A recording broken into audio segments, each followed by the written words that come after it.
Hi Cancer, this is Jeff. Welcome po sa ating channel. Ito ang inyong Daily Gabay Tarot Reading. Kung naka-resonate kayo, comment down. Kung hindi kayo naka-resonate, ibigay niyo po sa iba kasi general reading po ito. This is for you, Cancer.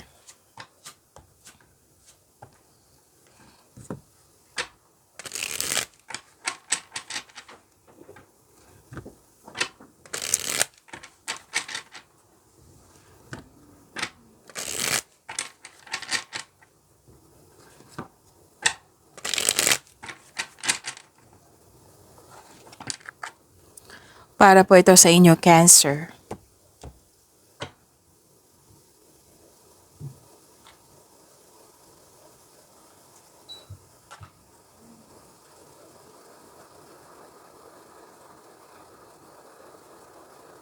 Maraming salamat po sa inyong patuloy na suporta at maraming salamat din po sa mga hindi nag-skip ng ads.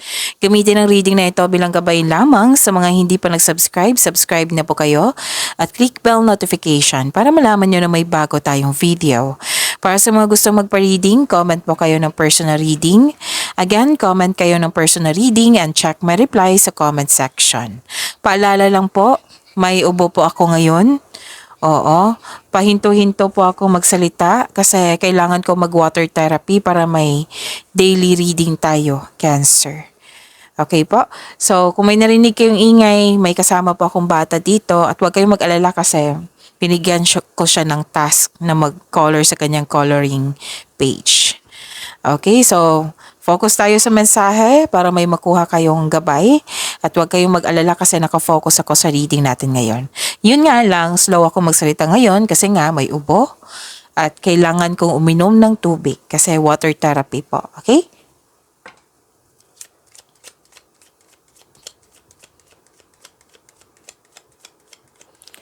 Mga ganap po para kay Cancer, I need 3 cards po.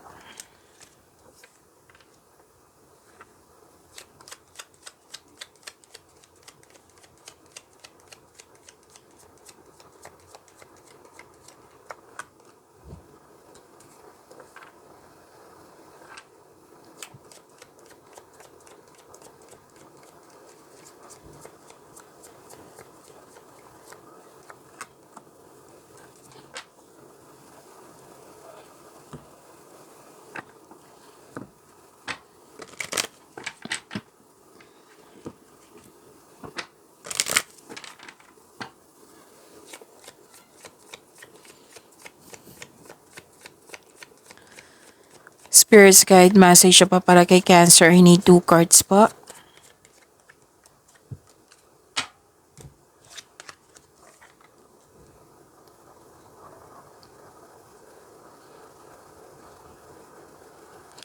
Cancer.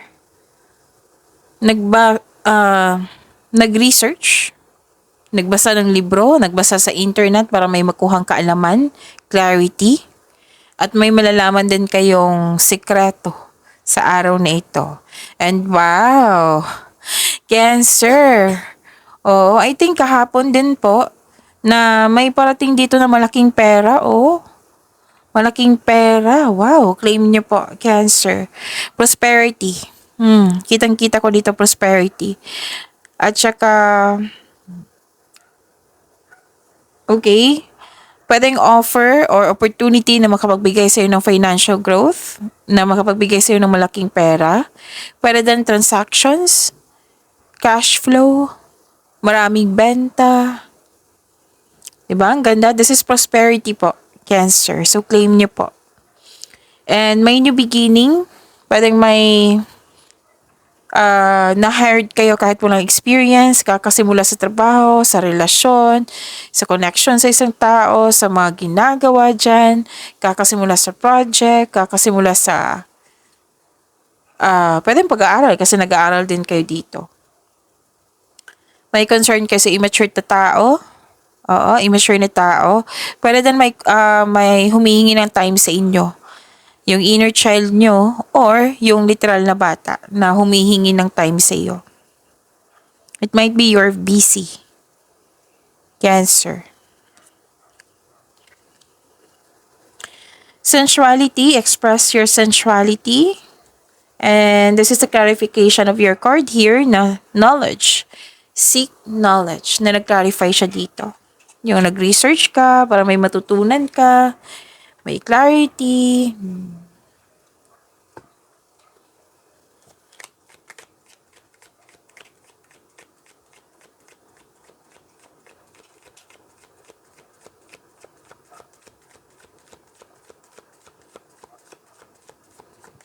Energy pa ni Cancer.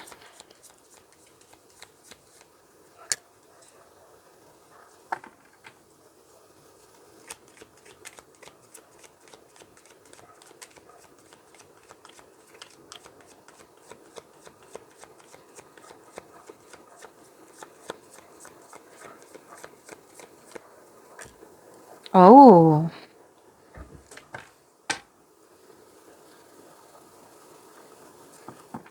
Kung may narinig kayo or may nakita kayong repeating message, meaning to say, pinupush ng course nyo yan. Like for example, nanood kayo ngayon ng May 28 at May 29 na video reading nyo, Cancer. At may napansin kayo na repeating message. Yan po yung pinupush ng course nyo na kailangan nyo bigyan ng atensyon, solusyon, at aksyon kung maaari po. Mag-ingat kasi may nakita kong conflict dito or argument. Pwede din na challenge. Kasi may nakita ko dito may pagkawala, paninirang puri, or panlulokong magkaganap. Kaya mag-ingat po. Lalo na mag-ingat kayo sa mga sinasabi at ginagawa. Baka ma-trigger. Oo, mas lalong magkaroon ng conflict. So this card tells you na yung pagkakaroon ng pagtatalo or pag-aaway sa isang connection sa isang tao ay natural element of all relationship. Dito mo makilala ang sarili mo kung paano ka mag-handle ng ganitong sitwasyon at dito mo rin malalaman kung right time na bang mag-put limitation, right time na bang mag-walk away. Nagkaroon ng conflict. Pwedeng sa partner mo, sa close friend mo, sa mga kasamahan mo dyan, sa family mo. Ang sabi ng card dito, addressing hurt feelings often leads to improved communication. So, improve your communication para maging maayos ito. So, have a conversation, yung kalmado kayo. So, improve communication, sabi ng card.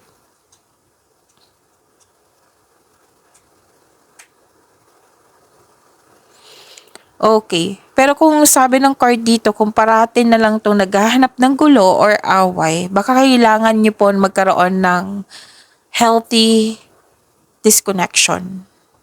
Oo. Yung sabi ko sa inyo, kanina sa inyo na limit yourself or boundaries na hindi kailangan hindi kailangan na separation or lumayo.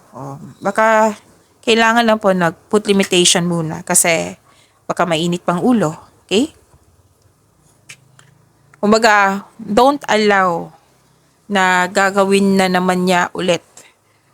Kung gusto mong mawala itong, hindi na maulit yung mga pangyayari, kasi may nakita ko ditong may sitwasyon na paulit-ulit. So, bigyan na ng solusyon. Kailangan na ng adjustment. Mag-usap kayo, gawa kayo ng adjustment para magkasundo kayo. Might be may kasamahan kayo na toxic dyan. So, you decide. Listen to your intuition kasi it will guide you away from toxic person or toxic place. Basta choose always your peace of mind. Inner peace po. Know when it's time to walk away. Okay? Na hindi nakapagbigay ng peace of mind sa iyo.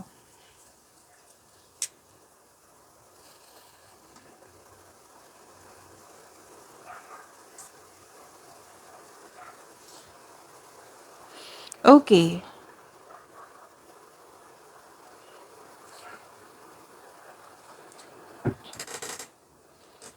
Wow. Tingnan nyo. This is Wheel of Fortune. This is good fortune. This is blessings. Yes. Nakuha nyo po. Kumbaga jackpot. Cancer. Okay, this is cycle, changes, completion of cycle. This is happiness. May magaganap po na nakatadhana sa iyo, destiny, faith. And this is good luck and good karma. Okay? So, this card tells you to focus on what you can control in order to find peace. Kumbaga, wag kayo mag-focus sa hindi nyo makontrol. Doon kayo mag-focus sa makontrol nyo. Like for example, yung kaninang conflict na pag-uugali ng tao. So, wag kayo mag-focus sa hindi nyo makontrol kasi choice nyo yan eh. So, mag-focus kayo doon sa binigay mo na blessing sa inyo na kailangan nyong pagyamanin pa. 'Di ba? Example po iyan. So, this card is a completion of cycle. May changes na darating or blessings. And ang sabi ng card dito, Cancer, you have strength in new beginnings. The cycle restarts. You're moving from a painful cycle to happiness. So, embrace this new situation na dumating sa inyong buhay. Again, this is blessings. This is good fortune. Pwedeng job opportunity din. Basta may opportunity na matatanggap nyo po. At may nakita kong unexpected wealth. Ito na yung sinabi dito na prosperity. Unexpected wealth, financial stability. Like for example, kung gipit ka ngayon, may parating na blessings na makapagbago sa inyong kaperahan. Kung jobless ka ngayon, may unexpected job opportunity na darating. Kung ano man yung situation mo ngayon. Like for example, itong toxicity na ito, magiging maayos na yan. It might be, nag-decide ka, mag-focus ka sa makontrol mo at mas naging magaan yung daloy, yung sitwasyon mo. May pagbabago po na mas kung mabigat, magiging magaan na. Sana nakuha niyo po. Kumbaga, wow. This is wealth talaga and expected wealth. Kasi sabi ng card dito, may parating na malaking pera talaga. Sinabi ng card niyo dito mayroong malaking pera na matatanggap ni Cancer. Whether marami kang, yung sabi ko nina sa inyo sa Oracle Cards, whether marami kang kliyente, orders, benta, or may binigay na offer sa iyo na makapagbigay ng malaking pera sa inyo, or expected nyo na to na may malaking pera talaga na parating. Yung tao, yung hindi kayo nagkakaunawan, may sabi dito, magkakaroon kayo ng pagkakaayos. Kasi nga, bumaliktad eh.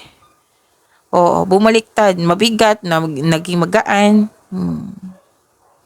May dumating na blessings talaga na magiging maayos na. Whether sa connection mo to sa isang tao, whether sa love life mo, sa career and money mo. And this is very good. Ang ganda. Claim nyo po Cancer.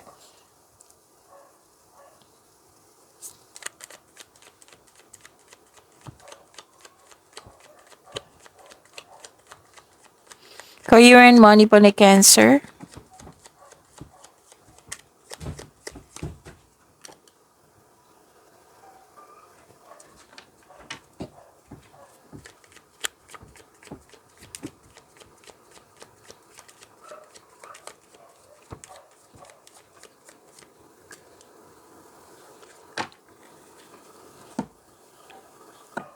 Na-remind ko ba kayo? Na-remind ko kayo na may ubo ako.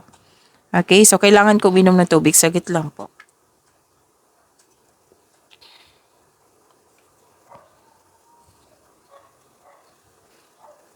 So, career and money nyo po.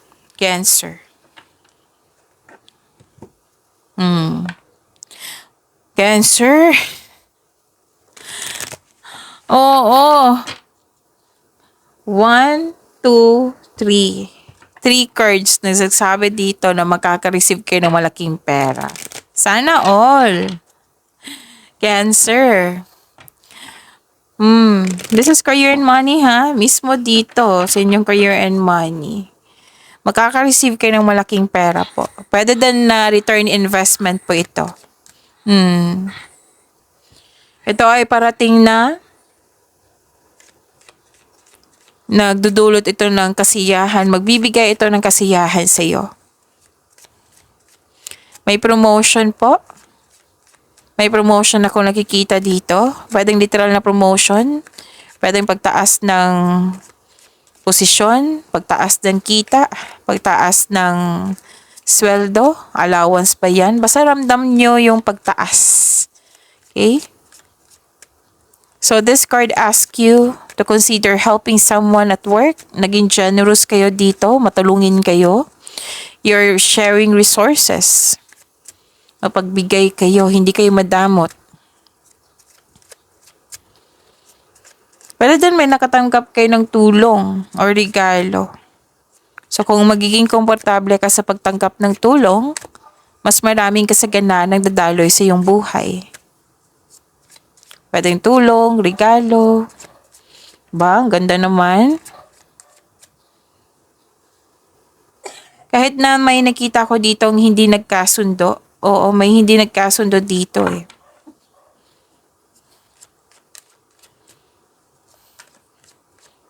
Hindi nagkasundo, pwedeng tampuhan, separasyon, or you put limitation. Lumabas to sa inyong energy cards. Or don't worry, magiging maayos din yan. Pero din na may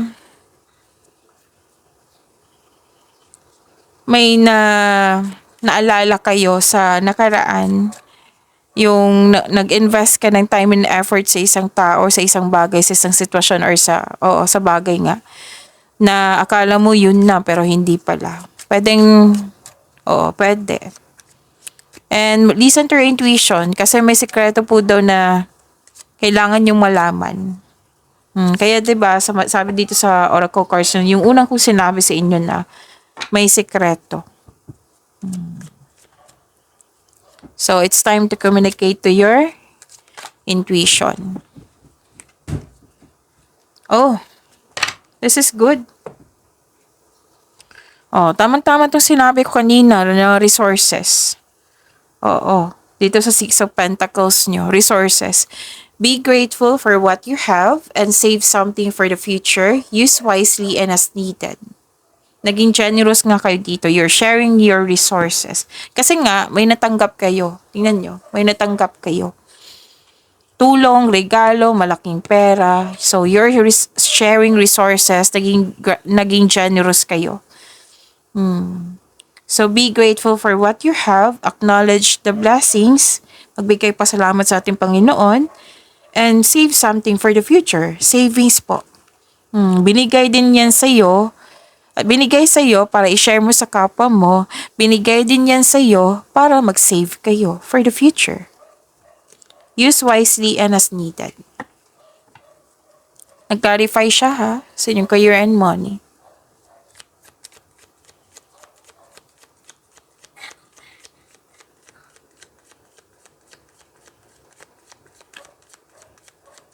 Love life, self-love, partnership, and romance ni Cancer.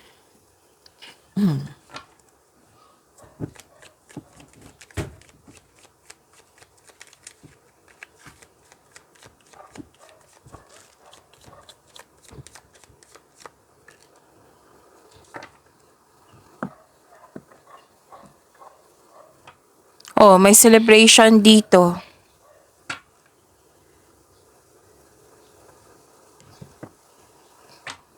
Togetherness, celebration. Sa mga single, maaring makatagpo ka ng new partner through friends connection. It might be this is about, again, pwedeng ma-meet mo ito sa group outing. So, makilala mo yung bagong partner mo through your friends. Para sa mga relasyon, sa buhay mag-asawa, may celebration dito, monthsary, anniversary, achievement, birthday.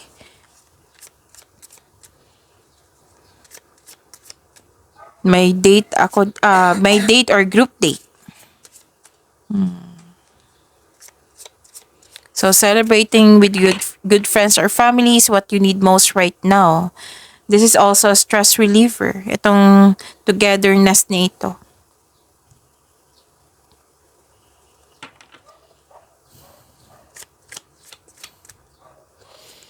May nakita lang ako ditong against. Against sa desisyon, against sa ideas, against sa tradisyon. For example, tuto sa kasal. Tuto sa pagkikipagrelasyon sa taong gusto mo. Pero sabi ng card, hindi po daw kailangan na magalit. Kausapin nyo lang kung ano yung rason niya ba kung bakit siya tutol. Baka may matutunan ka din. Pero at the end of the day, kayo naman po yung magdesisyon niyan. Kasi buhay niyo po iyan eh. Diba? Message pa para sa love life ni Cancer. Long distance. Love knows no distance. It transcends time and space. Pag-iwanin niyo po yung blessings na binigay sa inyo, Cancer. See you tomorrow. Maraming salamat po.